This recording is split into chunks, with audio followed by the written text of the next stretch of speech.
Olá pessoal, quarta-feira vocês vão ouvir uns roncos bem fortes ao fundo do vídeo de vez em quando, porque é dia de obras aqui no prédio e como o dia é muito corrido não dá mais tempo de fazer este vídeo em outro horário, vai hoje com um pouquinho de barulho, lamento muito, mas ainda assim a gente segue. Bom, aqui atrás de mim vocês estão percebendo, para quem de repente se pergunta que quadro é aquele que aparece ali atrás no vídeo, é uma reprodução de uma pintura da artista modernista Tarsila do Amaral, chamada Sol Poente, que a minha filha pintou faz uns 7 anos já, quando ela estava no colégio, tinha 9 anos de idade, e houve uma atividade a respeito de modernismo, então ela optou por fazer essa reprodução da pintura Sol Poente. Quando o sol se põe, fica escuro, não há mais a luz natural do dia e a gente na escuridão fica tateando até encontrar um caminho certo e às vezes não acha. E é nessa escuridão que vive algumas vezes a Baixada Santista por causa de medidas que os seus governantes deixam de tomar. Uma das mais recentes acontece lá em Guarujá. Durante muitos anos a empresa Translitoral foi a concessionária do serviço de ônibus, ou permissionária, aí me falta o termo correto, peço desculpas por isso. Mas ela explorou o serviço de transporte coletivo durante muito tempo e a empresa estava lá sob contrato emergencial, daí a prefeitura se viu então obrigada a contratar, em definitivo, outra empresa. Quando a Translitoral saiu, ela acabou não fazendo, e aí está um problema, a devolução dos créditos que estavam nos cartões transporte de muitos passageiros. Eles comunicaram que quem tivesse interesse deveria se cadastrar durante um período de 30 dias. Muita gente fez isso, mas a situação é tão ruim ao ponto de que tem gente reclamando que não recebeu esse dinheiro de volta. Pelo menos 13 pessoas, segundo mostra nesta quarta-feira o jornal A Tribuna e mostra também o jornal Expresso Popular, em manchete inclusive, aqui da Baixada Santista, 13 pessoas pelo menos foram à justiça para cobrar o ressarcimento. Tudo isso seria muito mais fácil, e aí entra o papel do poder público nessas questões, se a prefeitura tivesse agido com mais cuidado na transição de uma empresa para outra. Ela teve muito tempo para fazer a concorrência do transporte coletivo e saber dos impactos que as novidades com uma nova empresa e com a saída da empresa antiga poderiam provocar.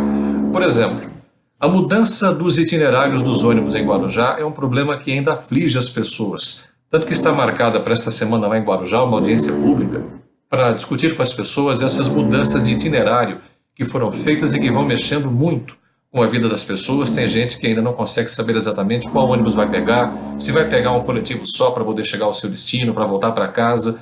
Tudo isso é muito complicado e a população acaba não vendo as vantagens que deveria, por falta de cobrança da prefeitura, de fiscalização do município na hora de ver o que a empresa antiga está fazendo e, mais ainda, nesse caso das passagens de ônibus que não foram devolvidas ainda para as pessoas que compraram, que já deram dinheiro antecipado para pegar um coletivo. Portanto, aí fica a cobrança para que a prefeitura esteja mais de olho e que assim seja nas outras cidades da região, porque transporte coletivo, de modo geral aqui na Baixada, é um desses problemas muito complicados.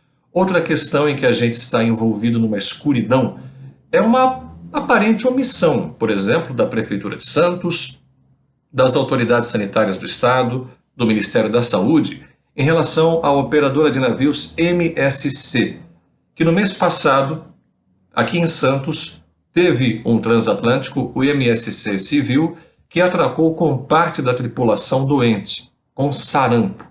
Por causa disso, pela primeira vez em 19 anos, a cidade de Santos teve um caso de sarampo contraído dentro da cidade. Não foi alguém que viajou, pegou sarampo e apareceu aqui. Pegou sarampo em Santos mesmo, segundo exames que foram feitos. A Baixada Santista tem, e Santos principalmente por causa do porto, um histórico bastante sério de doenças que podem matar.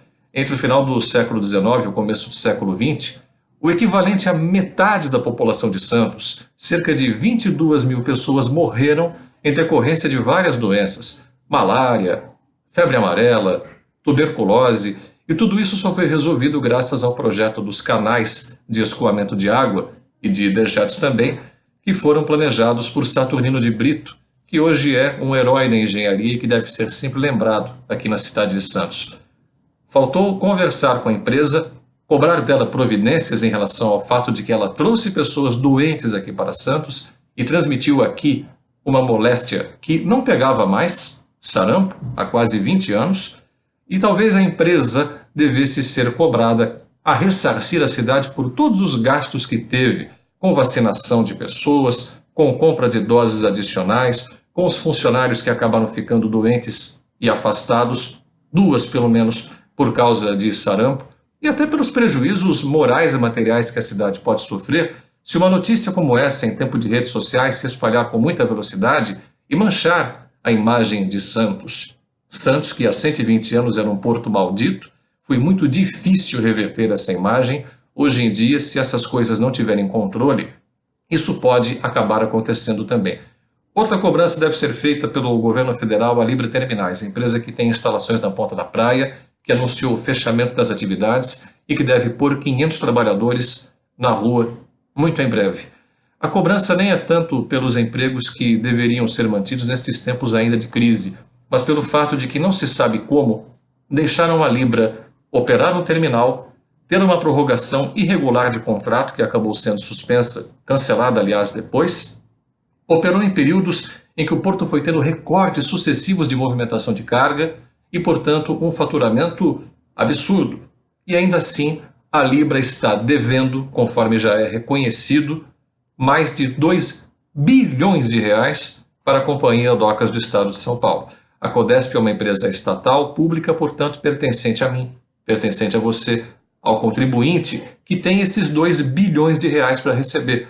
Com 2 bilhões de reais, só para você ter ideia, dá para custear todos os serviços da Prefeitura de Santos por um período de 8 meses. Gerenciar uma cidade inteira e atender todas as demandas que ela tem por 8 meses. Parece que essa escuridão que acaba entorpecendo o poder público tende a nos causar ainda mais prejuízos.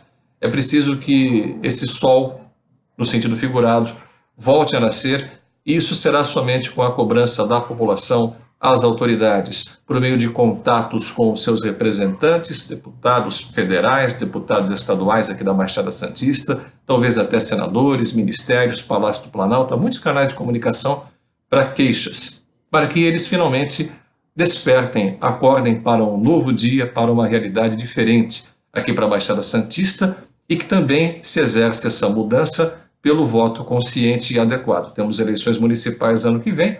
É uma oportunidade de, desde já, você ir observando o noticiário, ver quem já está, desde agora, se apresentando como pré-candidato, para saber o que fazer, como investigar a vida dessas pessoas o suficiente para não chegar na urna e automaticamente apertar um botão.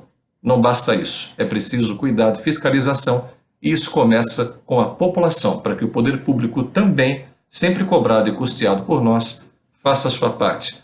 Até a qualquer hora, se você quiser, inscreva-se neste canal para receber novidades e informações dos vídeos que fazemos a respeito aqui da Baixada Santista, uma região metropolitana que precisa muito de integração. Obrigado, gente. Um abraço. Até a próxima.